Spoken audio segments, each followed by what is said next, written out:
So, okay, good afternoon, guys. I don't think anybody has joined yet.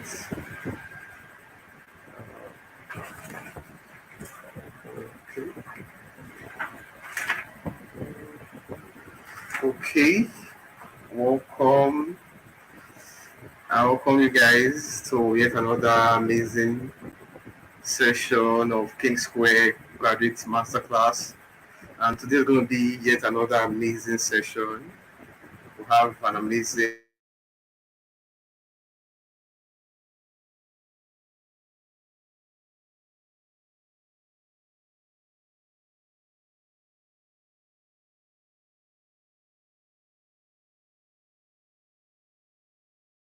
who's here with us, and we're just so excited to have you.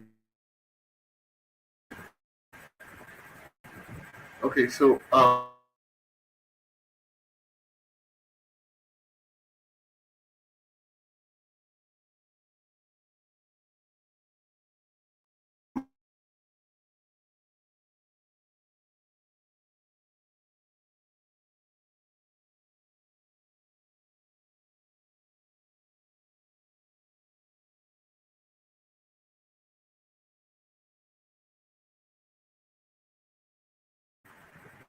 okay, so if you can hear me, I want to tell me where you are joining us from, like where you are joining us from. If you're in Benin, Lagos, Abuja, if you join us from Benin, you can just tell me your name and where you're joining us from so that we can know the persons who are here.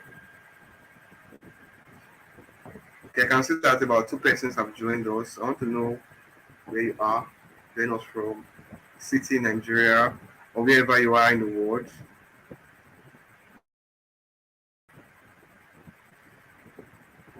Okay,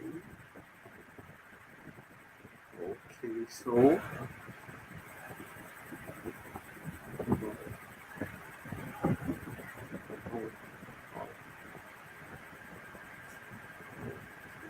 okay, favor from Lagos. Okay. Uh, okay. Favor from Lagos. Favor Okumbi from Lagos. Okay. Welcome, Favor. Thank you so much for joining us here today. We are so grateful to have you around. Okay. So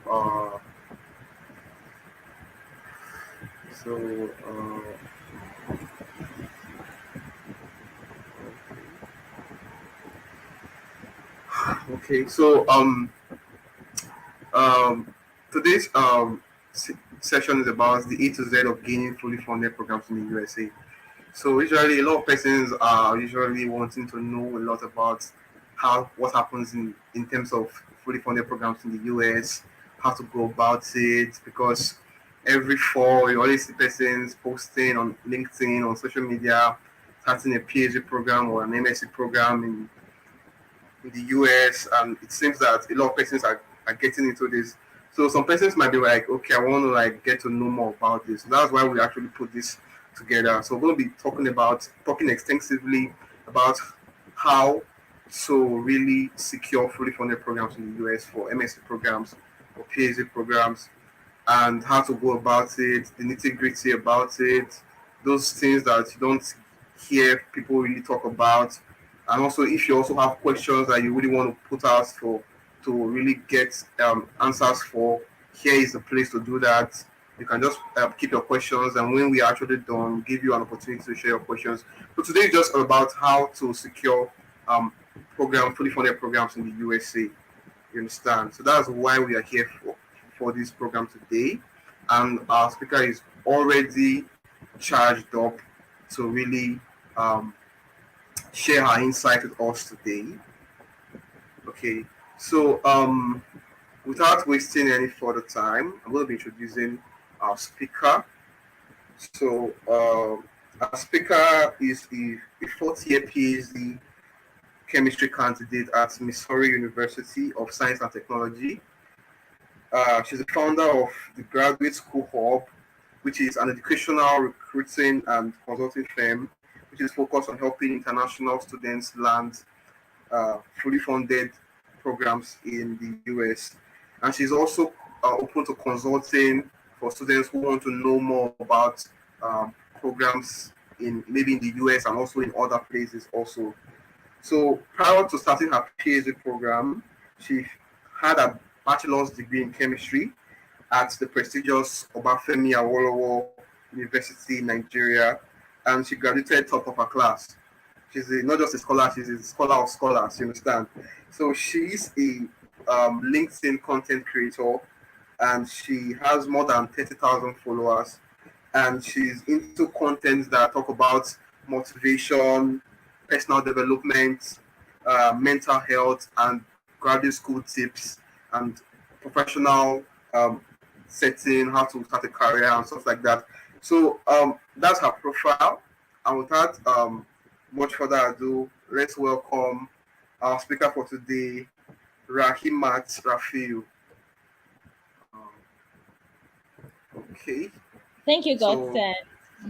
all Can you right, guys hear okay, me? Okay. all right. Good. So you're welcome. Thank you. Good afternoon, good evening, good morning, everybody. My name is Rahim Arafil, and as you have said, I'm a first year PhD chemistry candidate and the founder of the Graduate School Hub. So I'm very excited about the topic of today's discussion, the A to Z of gaining fully funded programs in the US. So before we get into the questions and what you need to know and the most important things you need to consider when choosing graduate programs or even considering or deciding what country you need to focus on, one thing I would like to say here is depending on the country you are from, the way the educational system is run is quite different. I remember that when I was in Nigeria, then before I even gained admission into the university, aside from writing JAMB, you have to know somebody that knows somebody that knows somebody before you can even gain admission. But for the US, things are very straightforward. Once you are a student of merit, once you have what you're supposed to have, you don't need to know anybody. You don't need to start stressing yourself about, oh, will my grades be enough? So today we're going to be talking about the most important things. We're going to be talking about emailing professors, which during my time when I was applying, I knew nothing about that. I didn't know I had to reach out to a professor before. I just felt, oh, it was okay for me to apply directly and then get in. But now things are different. The way the funding system works is different now. So it's very important you email professors beforehand. We'll also be talking about the most notorious document for graduate school applications, which is the SOP. You hear people saying it all the time. It's called Statement of Purpose, and I would say it's one of the most important documents you need for your graduate school application. Usually, any scholarship would want you to tell your story, write something. Why should we choose you? Why should we want you? Why are you different from the thousands of people applying? So, SOP is one of the most important documents you need. Then we'll also talk about transcript, to talk about how long the whole process takes and all other questions. So I would hand it over to Godsense to let us know where to begin. Okay, all right. Thank you so much for that intro, and that was very, very, very informative. So I'm going to be asking you questions, and I'm giving us feedback before we start. Okay. Sure. So the very first question I'm going to be asking is it compulsory to email a professor? Is it very compulsory to email a professor if you want to get a qualifying program in the USA?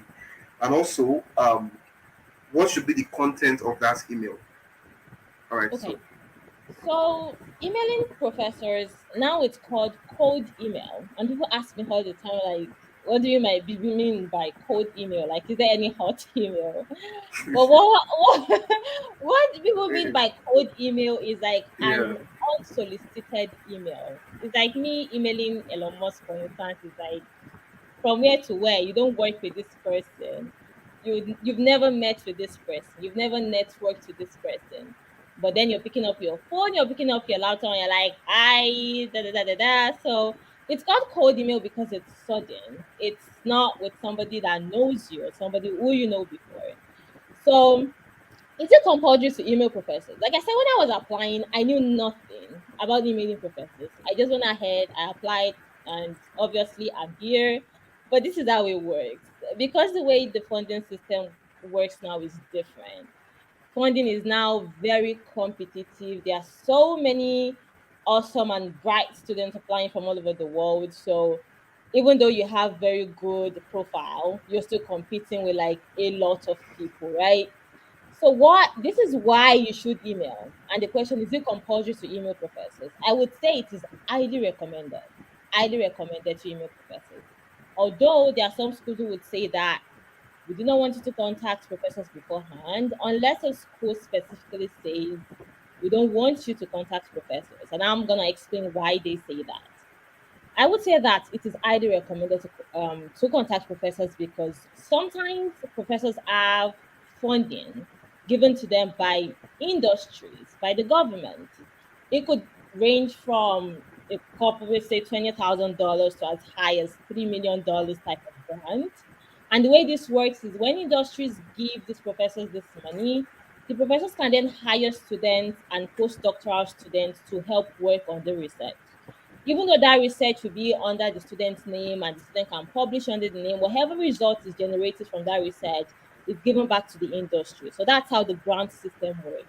So if you email a professor and a professor likes your previous academic experience, he sees that oh, this person has enough experience than that this is what I would need for the current project. The professor can go ahead and just accept you. And once you're accepted by a professor, that means your tuition is waived, you still get a stipend. And it also gives like the admission committee an upper hand that okay, this person has already been accepted. So the probability there are cases where you'd be accepted by a professor and the department would say that your profile is not strong enough. There are cases like that where even though the professor is impressed by what you have, when the department considers the pool of students applying, they say, well, this person is not competitive enough. But for the most part, if you've been accepted by a professor, the admission process is easier because funding, sometimes when people get rejected, they think it's because their profile is not strong. But sometimes it's just because of funding. And once you get that funding part aspect of it, once you get that out, getting admitted is quite easy. Now, what should be the content of a cold email? I've seen terrible cold emails. I read terrible cold emails every time. And cold email does not just apply to graduate school. Even when you're looking for a job, when you're networking with people, how do you effectively reach out to people you've never met before? How do you reach out to people who do not know you, who like you don't also know? So one thing is when you're applying to graduate school, the most important thing is your academic experience, your work experience. But there are also some parts of code email that people tend to leave out. People just say, "Oh, I am this, I'm that. I studied this. My CGPA is this. I would appreciate you ap- getting. I would appreciate you giving me funding." So just something weird like that, and it's like this person does not know you. You've not networked with this person before. That's not an effective way to communicate with the professor. So first, I tell all my mentees in the first paragraph, this is where you want to talk about your academic experience. No rambling. This is not where you go about your life history and your life story and everything that happened in university. No. It's just how are you doing? I am this. I have a bachelor's degree in this. I have a master's degree in this. My CGPA is this. I worked on so in my research. And then second paragraph, you can talk about exactly what research experience you have. What I always say is you do not have to email every professor in a department. You do not have to do that. You do not have to email every professor in a department, but you should make sure that whoever you're emailing, their background aligns with what you can do. So that means you get like a higher percentage of them saying, okay, I would like to have an interview with you. Yeah, Gotten, you can go ahead. Okay, all right, thank you so much. So basically, in the first paragraph, we'll talk about our academic background.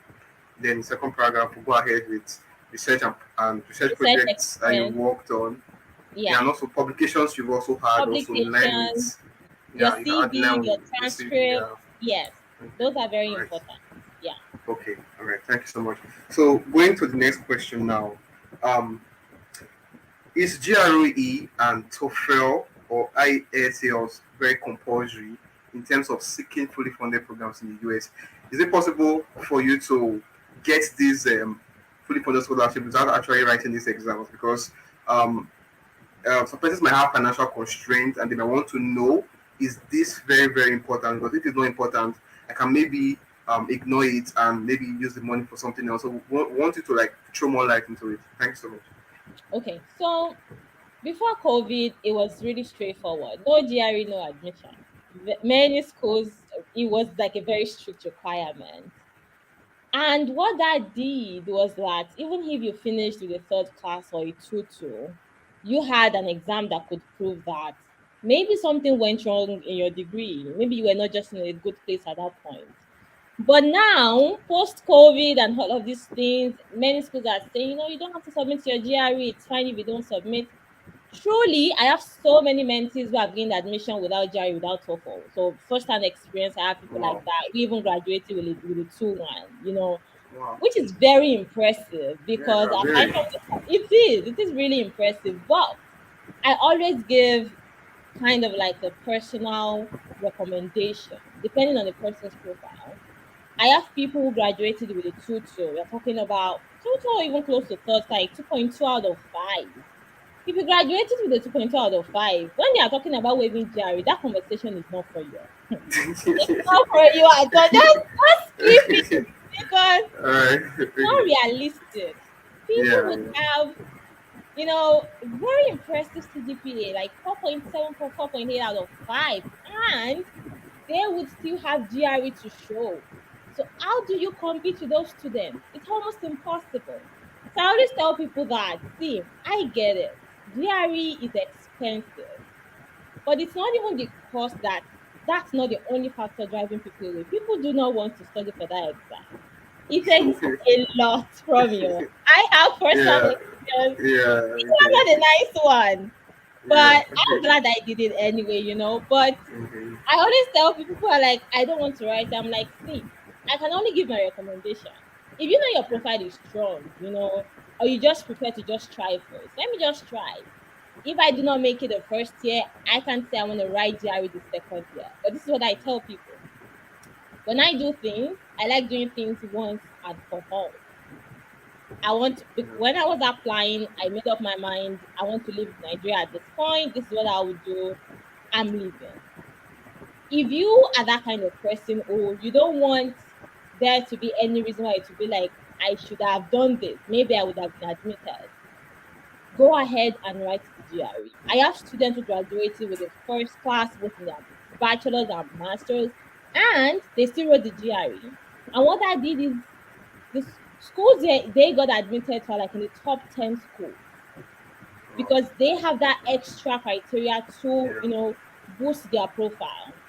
But for many people with poor CGPAs, they're also saying, I don't want to write GRE. I'm like, see, the admission process is very competitive. And these schools, when they say we are waiving GRE, you don't have to write, they are saying yes, you can apply, but you cannot, they decide who they admit or not.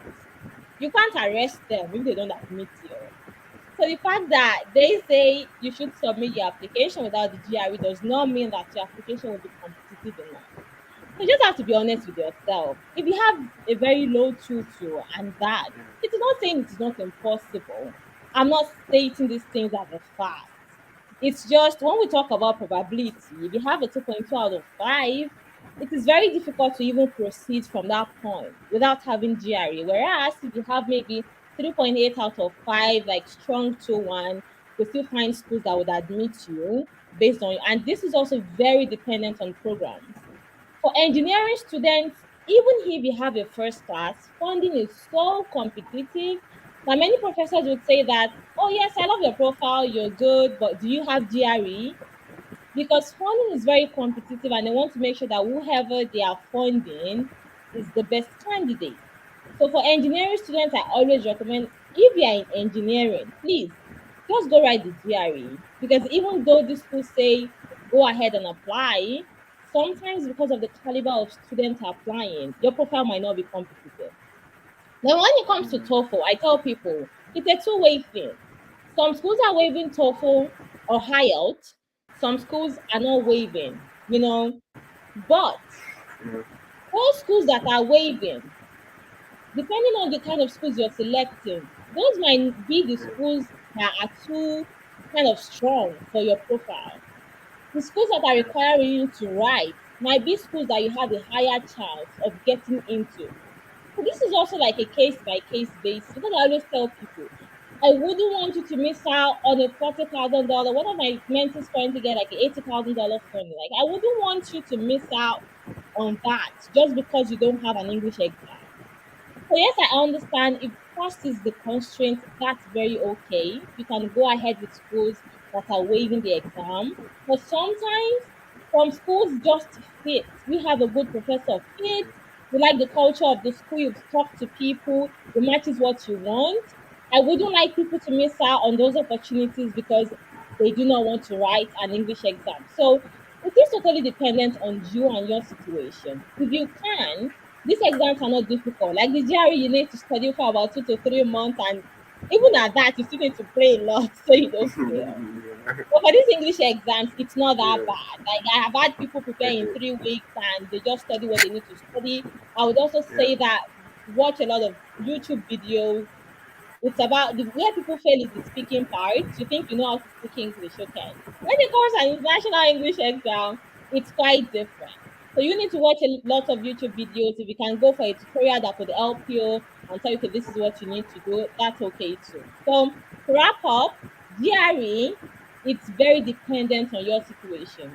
If you want to do the admission processing once and for all and say, okay, I'm leaving Nigeria this time, I'm leaving my country this time, go write it. Go write it and don't just write it. Prepare well and get a good score so that you know that you did everything you can do. And for TOEFL, if you're trying to say, okay, these schools are waiving, I'm going to apply. These schools are not waiving, I'm not going to apply to them. Make sure that the schools you're actually applying to meet your profile, and then you have a very high chance of getting into those schools. Okay. All right. Thank you so much. You really gave a very exhaustive answer to that question. So, this question I'm going to be asking is very, very, very, very important. You understand? So, some parents will say, "Okay, I finished with a 2-2. I finished with a third class. This graduate school stuff, is it for me, or I should just leave it alone?"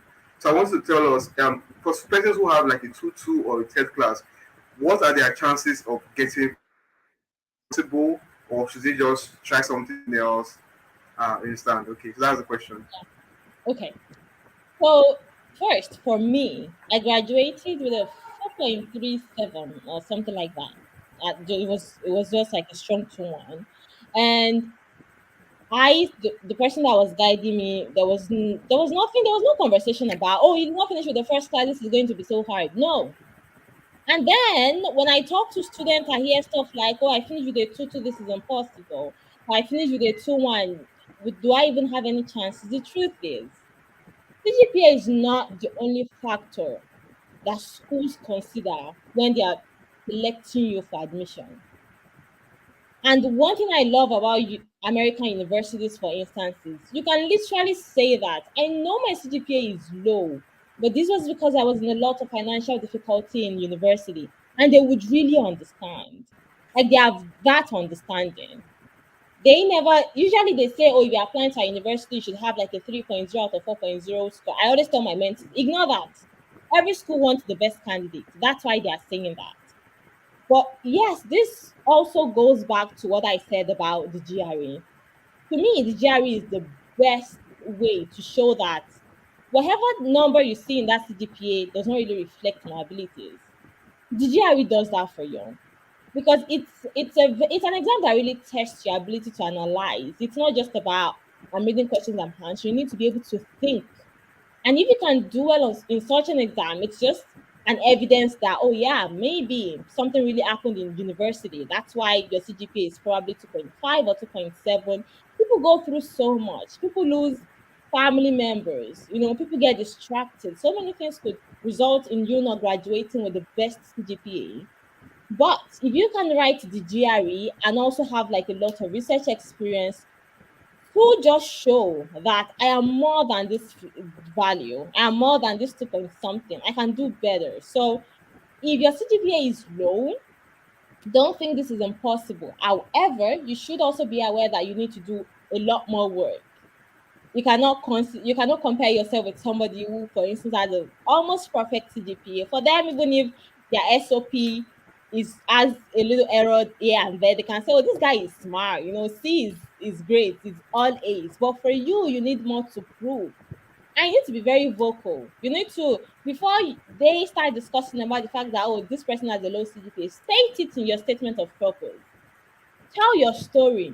So many things it could be the reason why your CGPA is low. Tell them, it's just about the ability to craft words and say, I know I might not be the best candidate with the best CGPA, but look at me. I got this VRE score. I have this research experience. I volunteer for these international organizations. Just something to show that you're of value. So it's not impossible. I've had the lowest CGPA I've worked with in my company is 2.2, and he had a very strong. I mean, 2.2 over 5, and he had a very strong like very very strong GRE score, very strong, and that really did help him.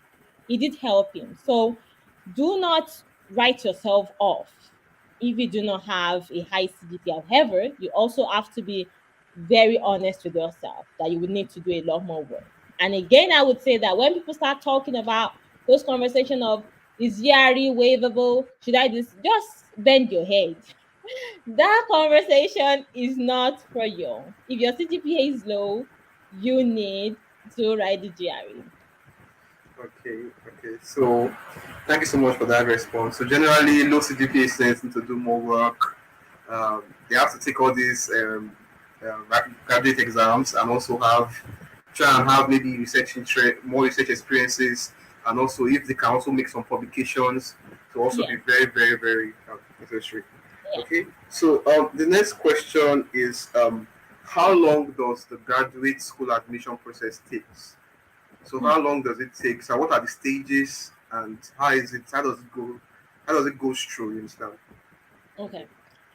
So first, in my company, when I consult with people, I hear people saying, I've been trying to get scholarships for 4 years, for 3 years, for 5 years, and I'm like, like what's going on here? Because for me, the way I work is I always want to achieve the best I can in the shortest time possible. So my home timeline, for instance, I finished my undergrad, let me say April of 2018, and from April to June, I think from April to October, I was preparing for GRE and TOEFL, and then I applied during that time. I had my convocation in December, and by January I was here. So I could say that the whole process took maybe 8 to 9 months. But that was because I did what I was supposed to do. But I know people have varying ways of doing things. Sometimes people just do this thing like they are playing lottery. Like, I'll just submit whatever and let's see if they take me. If that's how you do things, it could take 10 years, to be honest. But if you're this kind of person who is like, I want to get this done, what do I need to do? And you get to doing it, it could take as little as 6 months, to be honest. I came here in January. Usually, most admissions are in the fall, which is August, because that's when you have abundance for some schools do not even allow January admissions at all. Yeah, yeah, very true. So August admissions are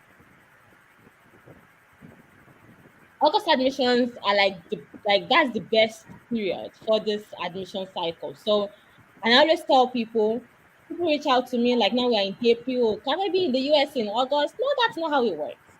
It's not like you start processing the year you want to get in. No, you have to start the year before, because usually the admission the application cycle runs between say June, July, and usually most schools by December, January they are saying sorry, we are done for the year, and then those students will be admitted for the next year, August.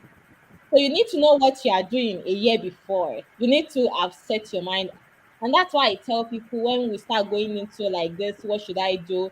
I'm recommending do this. I say you don't want to. I'm like, see, if this does not work, you have to spend another year Yeah, to meet up. So it takes a long time. So the truth of the matter is, depending on how you work, if you want to put all your ability, all your strength, follow the right recommendations, avoid misinformation because there's a ton of things going on out there. Oh, if you have to just forget about it. If you have to one and you don't have 1 million publications, you can't get in. No.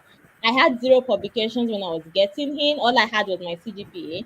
I had never volunteered before. I did not have any work experience. All I had was, I'm sure if I still see my CV I used in my application, will probably be maybe half a page or one page. Because there was really nothing. Honestly, there was Yeah. nothing. So when I hear people saying you have to do this and that before you can, I'm like, see, the process can take as little as 6 months. But usually let's just say a year. But if you want to do trial and error, just the lottery way, it could take as long as you want it to take. Okay. Okay. Thank you so much for that response. Okay. Then this question I want to ask is also a very, very, very important question because I've seen persons. Okay, the question is how many schools should an applicant apply to be safe? Okay, Hmm. some persons, I've seen some persons they'll apply to 4 schools, and out of that 4, they'll get one of them as they'll get the fully four-year program one of them. Then also see some persons they'll apply to like 20 to also get one. You understand? So I want to know like how many should an applicant apply to be safe, and also can persons get application fee waivers from schools by emailing them, or do you have to always pay when you want to apply to all the schools? So I want you to throw more light into this because it's a very, very important question for persons to actually know. Okay. Okay. So when it comes to the number of schools to apply to, it depends. For me, I wanted to apply to five. And then I think I had issues with one of my recommenders. At the end of the day, I applied to two schools, right? And now that I think about it, that was a very rough gamble. I wouldn't tell anybody to do that because I got a Yeah. fully funded admission in one of Yeah. them. And the second one was like, oh, your total score in speaking was, my total score was 22. They said they were expecting 24. So because of that, they were not going to fund me. I had one choice left. It was disastrous because what if that didn't work out? And that's what I Yeah. tell people. Don't just say, oh, I'm a very strong candidate, first class here and there experience. I'm going to apply to zero point 0.5 or just one school. Anything can Yeah. happen. Sometimes even when your profile is strong, there's no funding, or they are done taking the number of people they want to take for the year. So, how many schools should an applicant apply to be safe? At the worst, I recommend five. At the worst, I recommend five. I've heard from people that have applied to 25 schools. People have applied to 40. The way everybody takes this graduate school matter is different. You know, there's the way you take it when you say, I don't go stay in Nigeria this year. Like, the energy is just different. Like, Yeah. because when you apply to 35 schools, even if they're a third class student and your GRE is strong, you will still see what that will say that, let's give this person a chance. You never know. And it's very Yeah. important for you to have choices because there are also so many factors you need to consider before you decide on the school you want to, go. So when you have like three choices, you can interview people and say that, oh, like, would you advise me to come to your school? How does things, how do things work? You have choices. For me, I did not have a choice. I love my school anyway. It's a beautiful school. It's located in a beautiful city. But I Yeah. just wish I had options because it was just like I had just one and I had to compare. So I recommend at least five. Many of my Okay. mentees last year applied to as many as 10 schools and they paid the application fees for maybe two or one. All others were waived, right? And how do you Yeah. get application fees waived? Number one best bet is emailing them. Email Yeah. them, tell them your life situation. Because usually for many of us, by the time you convert your Naira salary to the US. Some people, for instance, Yeah. if you are earning 50K in Nigeria, it's like 100, let's say, Dollars. it's not even up to $100 anymore. Okay. Yeah. That's true. That's true. It's not I'm problem. gonna do that for the purpose of this conversation. It's not even up to $100. Sometimes you are asked to pay application fee of $150. Normally, you can't afford that. No, you can't. And that's why you tell them, "Well, this is my yearly salary, this is my monthly salary." I'm not saying you should lie. Just tell your story. Don't go and be saying that your daddy died and they're still alive. Don't lie like that because people tend to lie a lot in this graduate school stuff. Like, you don't have to lie. Just be very open about. Be very honest. Many people, you have so many siblings depending on you. you really cannot afford it. And depending on the school, many of my mentees, once the email be like, okay, it's waived for you, or okay, start your application. When you start your application, email me back and I'm gonna waive it for you. Some schools will say, attend our graduate school meeting and we get it waived for you. And this is the one of the easiest ways. And this is what I tell people. Aside from spending energy in your application, you also need to spend time. Many schools will waive application fees for you if you attend their graduate school event. Because if they organize this event and nobody comes to see them, nobody comes to listen to what they have to say, the school will just say, oh, we think this is not working, and then they just scrap it like that. So their way of appreciating you for just attending, asking them questions, engaging them, is to waive the application fees for you.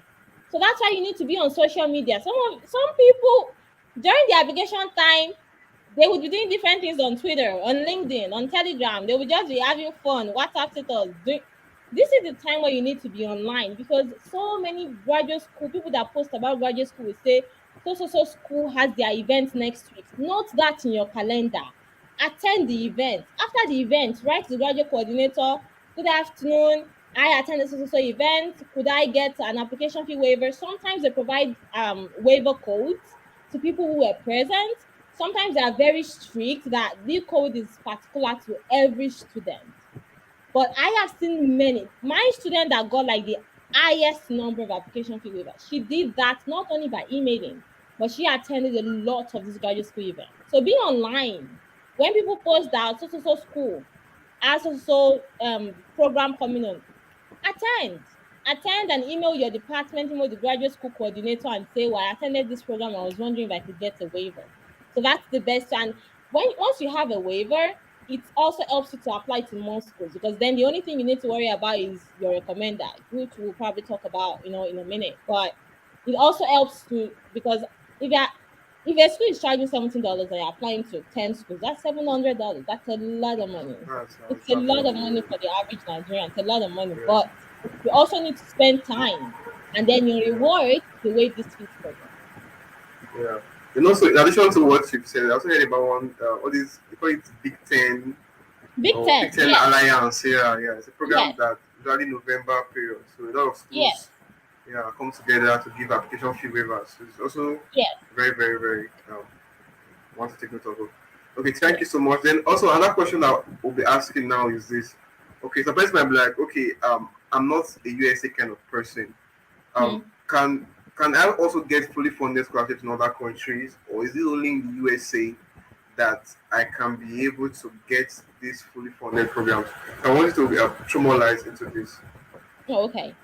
When I started my company, usually I recommend the US because there are a lot of scholarships, and it's because of how the scholarship system works. So here, even though what we hear mostly is scholarships, people get scholarships in the US because it runs on like an assistantship model, which means that if you are coming here for your master's or PhD, you teach the undergrad, and then with that, your tuition is waived and you get a payment. So it's like you're a teacher. You get what I'm saying? So that's why it's usually easier, because many schools will have undergrads always. So once Yeah, they choose you, you get to teach their undergrads as a master's yeah, or PhD student.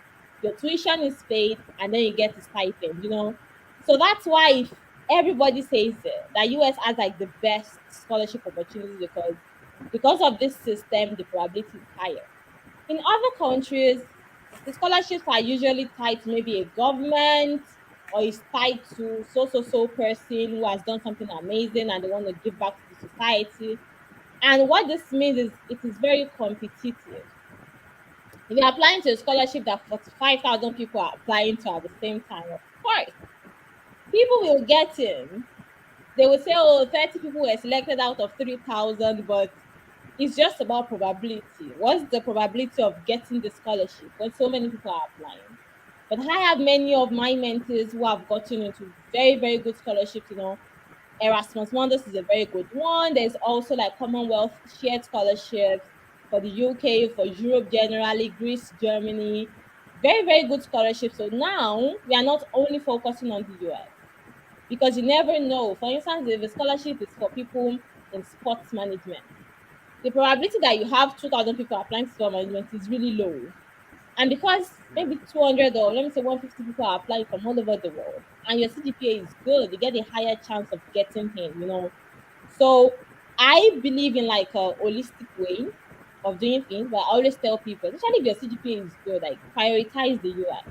There's funding available. Another thing is also for direct PhDs, like me, I do not have a master's degree. I came into my PhD program straight from undergrad. For direct PhDs, funding is abundant. In the US, looking for master's degree funding is like looking for, I don't know, a good road in Nigeria. Like So we get to, it's really hard. So it's not yeah, impossible, but it's hard because usually yeah, professors want somebody who would stay for 5 years and work, work, yeah, work, work long.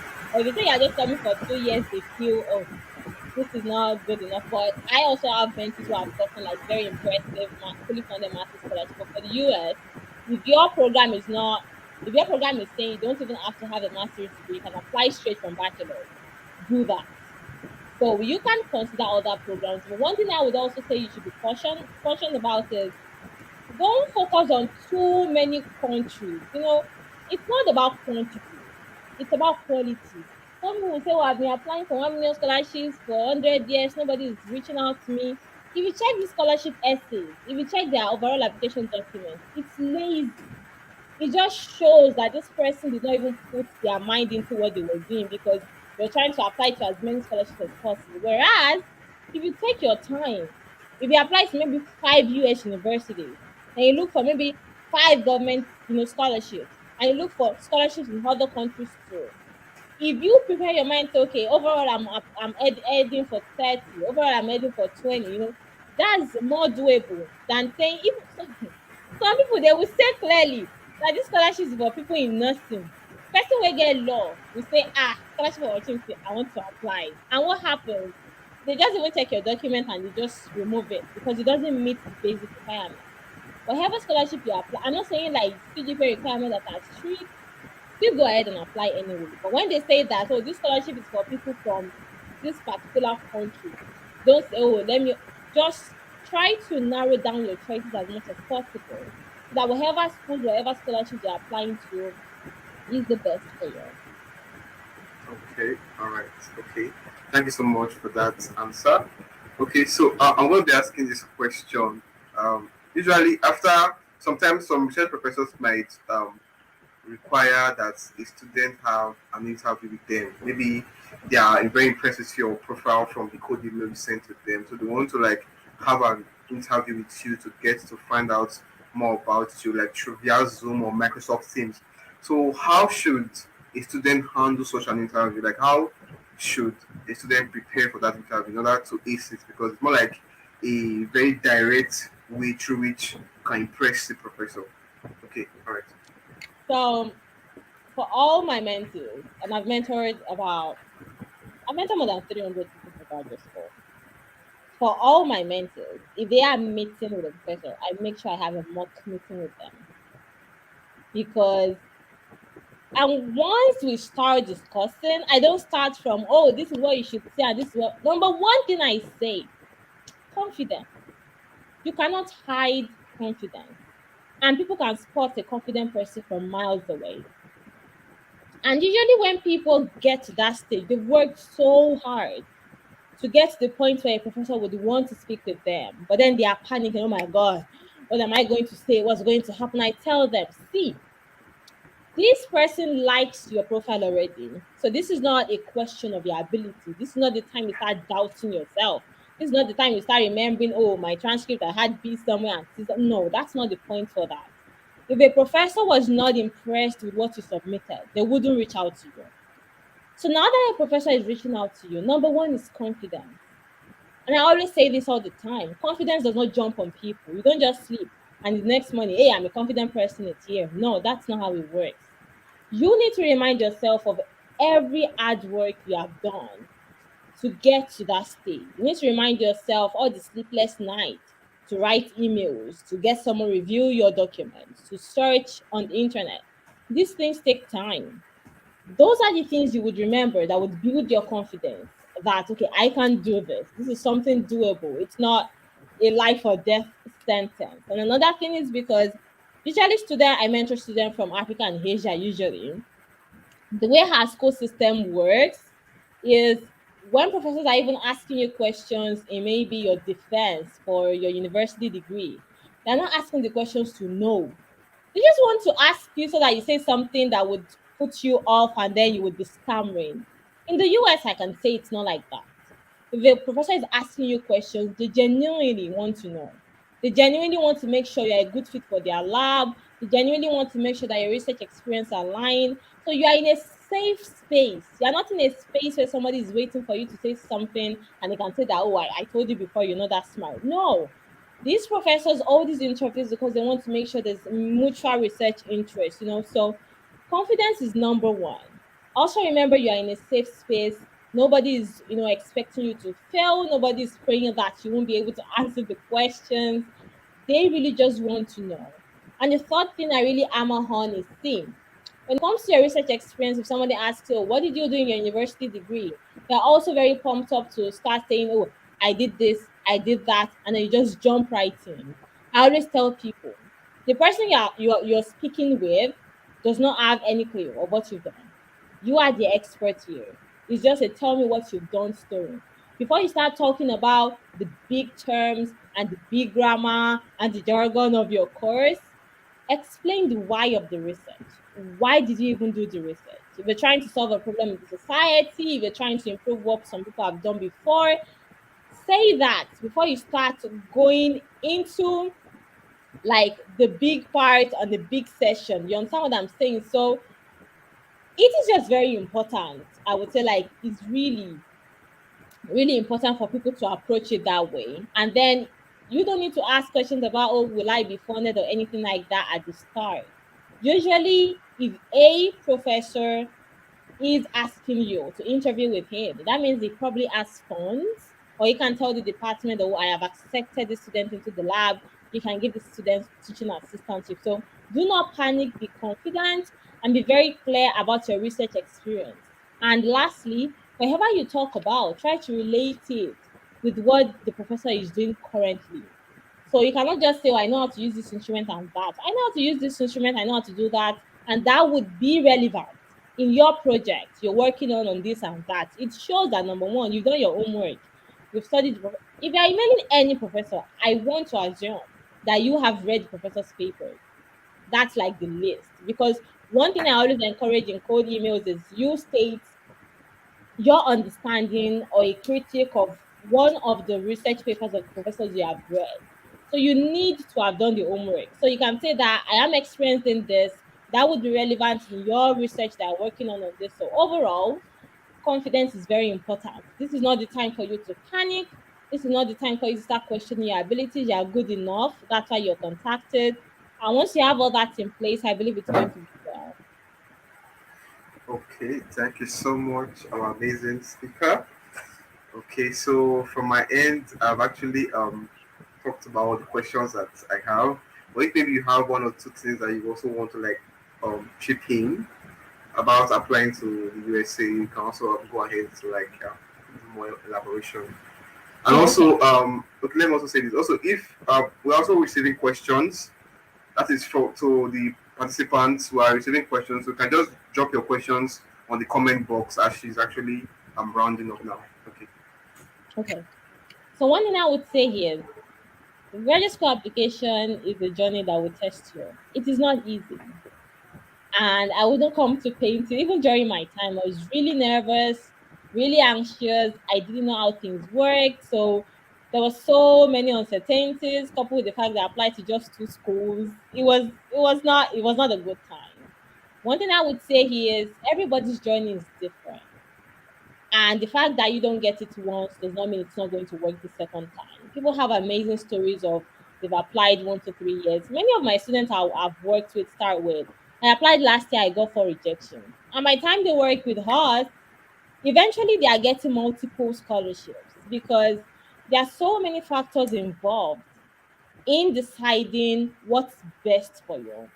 And one thing I would recommend, I don't think I would have been here if I decided to just do everything by myself and just say, okay, what school am I applying to and all of that. If you can get help, get somebody to mentor you through the process. watch YouTube videos, read a lot of things on the internet relating to what you want to come to do here. Speak with a lot of people, because one mistake I see often is people just do it with vibes. That's what I call it. They just do it with vibes. Like, I'm just going to go to Google, pick up one school or that, and then apply, just jump this. And that's not how I work. And that's not the best way to work. If you are determined to do something, make sure you're doing it the right way. Ask questions from people. Get a mentor to mentor you through the process. So that whatever you're doing, at least you know that you're doing it the right way. And even if you have to retry again, because I have one of my mentors where I can say that the number of documents I reviewed for her is about 30 to 40. She was so hardworking, emailing professors, emailing a lot of schools, and then we waited. It felt like nothing was coming. And then eventually she got a fully funded offer. It was about $65,000. And one thing I always know in this process is I wish there was a shortcut, but you need to be hardworking. You need to be hardworking, and you would be hardworking if this process is important to you. I always tell people I can motivate and talk from now till noon. You need to have an inner drive, something that drives you to say that, okay, because of this, I want to leave the country. Because of this, I want to get like 7 steps higher in my career. You need to have something that motivates you. That is what will make you put all your effort in this. And one thing I also want to say is, regardless of your situation, this is very doable. I've worked with people with 4 children. I've worked with people who have been working in the government for 15, 20 years, and they still get it done. And one thing that I would say that I've learned from the hundreds of people I've mentored is, this has to be important to you. There's no shortcut about it. It has to be Okay. important to you. And the way you can show that this is important to you is the kind of steps and actions you take towards making sure it's a successful process. Okay, thank you so much. So right now I'm going to be sending you the questions. So let me show this one from Zainab Babakosh. Okay. So okay, a question is when applying for a master's scholarship, are you sending a code email to professor from the school you graduated from?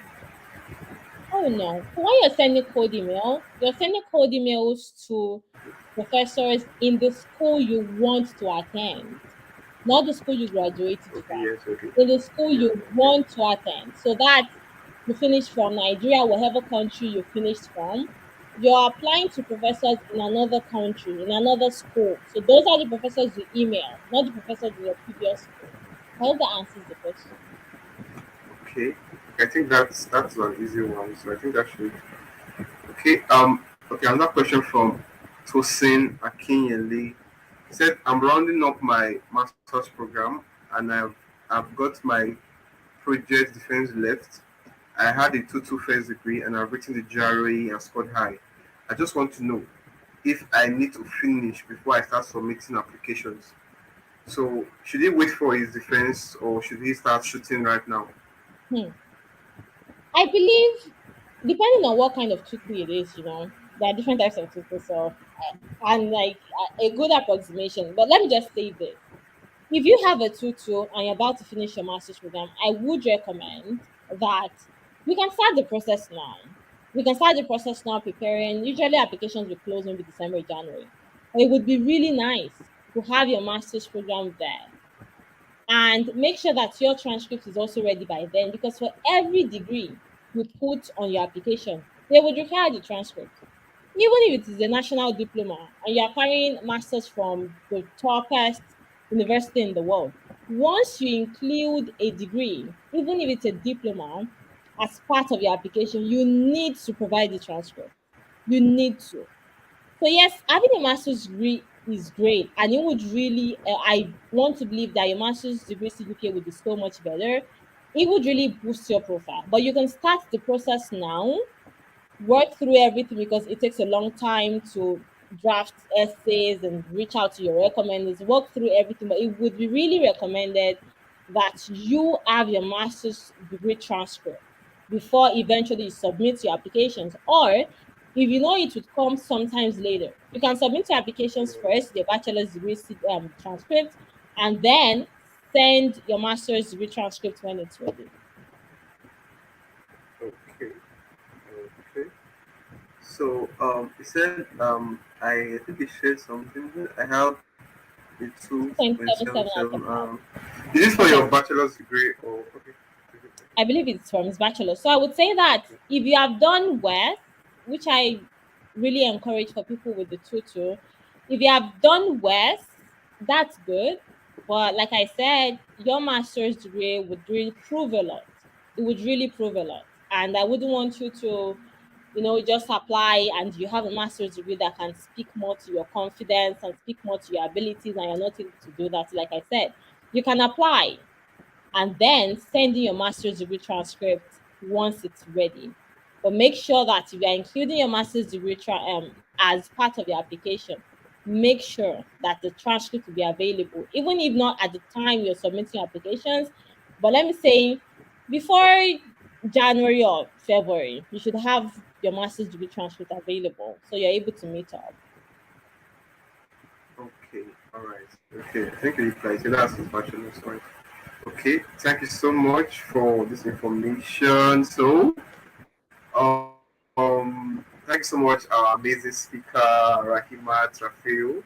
I'm so Thank you. grateful for the opportunity that you've given to us to learn from your expertise and your wealth of knowledge. So we're going to be giving you some minutes to talk more about um, your graduate school hub. It's an educational recruiting and consulting firm. So we want you to share more light into it so that we get to know more about it because a person might be wanting to connect with you to get to know more about what you guys do there because you've talked us through about how you've been able to mentor over 300 students who have gotten programs in the US. So want to know more about this graduate school hub. All right, thank you. So the Graduate School Hub is an educational recruiting and consulting firm, and what we do here is we mentor students through the graduate school application process. Right now, I work with like 8 amazing people from all over the world to make sure that we are able to deliver this services for students. But one thing I always say here is the Graduate School Hub is not an agency. It's not, oh, just pay for the mentorship and then we do everything for you. No, that's not how it works. Ethics is very important to us. We do not do what we are not supposed to do for you. So it is a mentorship program. You can find us on LinkedIn. I'm also on LinkedIn. My name is Rahima Rafi on LinkedIn. You can also email me. What we do is we make sure that whatever document you're submitting is reviewed. You get unlimited reviews. Even if you're applying to 50 schools, all your documents will be reviewed. You get unlimited reviews. You get the best templates that work for cold emails, for CVs, for personal statements, for SOPs. Sometimes I also encourage people because when you're asking your recommenders for recommendation letters, sometimes they don't know exactly what you're expected to write. So many of them will tell you, it's okay for you to draft something for me. And this is something I've heard from universities themselves. I've attended very big school university like the Big Ten you mentioned about, where they say that you do not have to wait for your professors to draft recommendation letters for you. You can ask them, would you mind if I draft a recommendation letter? If they say no, that's fine. But some of them would not mind. So you can draft like a copy, like a recommendation letter, and then send to them to edit based on what they feel is appropriate. But every document you would be submitting in your application cycle is reviewed and redrafted as appropriate. And once everybody gets into the mentorship program, we evaluate your profile. We ask you, like, we recommend things for you that, okay, because of this, you need to do this, you need to do that. But you don't want to do it, there's no way we can help. I turn a lot of people down. Like, if you're coming with a 2.1 out of 5 CGPA and you don't want to write GRE, I can't work with that. Maybe some people can do their magic. I don't do magic here. It's a mentorship program. We do not make the admission decision. That's one thing I always want to make less of. It's just a program where you are sure you're getting the best recommendations. You're sure whatever document you would be submitting is properly reviewed and redrafted. So like I said before, you can find us on LinkedIn. The website is also there. I would also ask my the best way to get across to me if you want to is on LinkedIn or email. So you can either email me, GodSense can share my email Yeah, address. yeah, yeah. Okay. Yeah. Do you have it, or I Just should just spell it out? no, can you just text me to that private chat box so that I can? Okay, sure, that's fine. Okay. So my email address, you can email me or you can send me a LinkedIn message. LinkedIn is, we are also on Twitter. You can find us on Twitter, but LinkedIn, you can DM via Twitter, you can send an email, or you can LinkedIn message. And my LinkedIn name is Rahima Rakil. And the name of the company is the Graduate School Hub. We also have a LinkedIn page on Twitter, and we also have a website. Okay. All right. Okay. So okay, there are about two questions that I just need to quickly just respond to. Somebody asked, said, is it possible for the IELTS academic to replace the GRE or TOEFL? Okay. ILCS academic, can it replace GRE or the TOEFL? Okay. Okay. So first, GRE is an entirely different exam. IELTS or TOEFL, or sometimes there's an exam called Duolingo, is an entirely different exam. GRE is testing your ability to reason effectively. It goes into quantitative reasoning, verbal reasoning, and then there's an analytical writing part. IELTS or TOEFL are strictly English proficiency exams. English proficiency. All it is testing is English proficiency. So no, IELTS cannot replace GRE, but IELTS can replace TOEFL. So in the US, most schools now would say either TOEFL or IELTS is fine. Either TOEFL or IELTS is fine. Either TOEFL or IELTS is fine. And in the US, they don't mind whether it's IELTS academic or IELTS general. To them, IELTS is IELTS. You have IELTS, you have IELTS. Because I hear people saying, well, I have IELTS general, should I go write IELTS? In the US, they don't care. Once it's IELTS, it's IELTS. But an English proficiency exam cannot replace the GRE, which is testing your reasoning. So those are entirely different exams. So no, IELTS cannot replace GRE, but IELTS can replace TOEFL because both of them are English proficiency exams. Okay. Okay. And the very last question for today would be from Omotunde Oluwasegun. He said, I studied physics education and I want to do a PhD in physics. I don't have any research experience in physics and I graduated with a first class. What are my chances of getting a scholarship in physics? You're good. So, Honestly, you have a PhD in physics education. Definitely, I know somebody who had his bachelor's in chemistry education and is doing his PhD in physical chemistry now. It doesn't matter. The only thing is once you're applying to schools, if you're, I'm not sure if your research experience is in education. If you have a physics education degree, definitely you've taken classes in physics and you graduated with a first class. So it's just up to you to know how to draft that and show that even though my research experience in physics is not end on, I have taken these classes, I had amazing experience. And wait, not only your research or project experience can count as experience. If you have done very intensive 300 level projects, 400 level projects, that could also serve as a research experience. And something I really learned in this process is you just need to know the best way to sell yourself. You should know the best way to draft your essays that says that, hey, look at me, even though my PhD is not in pure physics, I can do this and that. So you're fine. Even if you did not graduate with the first class, you're okay. Physics education is very related to physics, and the fact that you can teach, you've learned effective teaching methods is a huge advantage. So yeah, you have a very high chance of getting. You could even get fully funded PhD. I always recommend you apply directly to PhD because master's degree funding can be hard to get. okay. Okay. Thank you so much. And on this note, we'll be coming to a wrap up for today. We're very grateful to our amazing speaker. So, thank you guys for joining us. And if you want to connect with her, you can feel free to shoot an email. And then her email address is displayed. And also, if you want to connect with her on LinkedIn, you can also reach her at Rahima Trafil on LinkedIn. So, thank you so much for joining us today, everyone. And we look forward to having you for our next session. Thank you so much. Thank you so much, everybody. All right. Yeah, we're done here. All right. Bye, guys.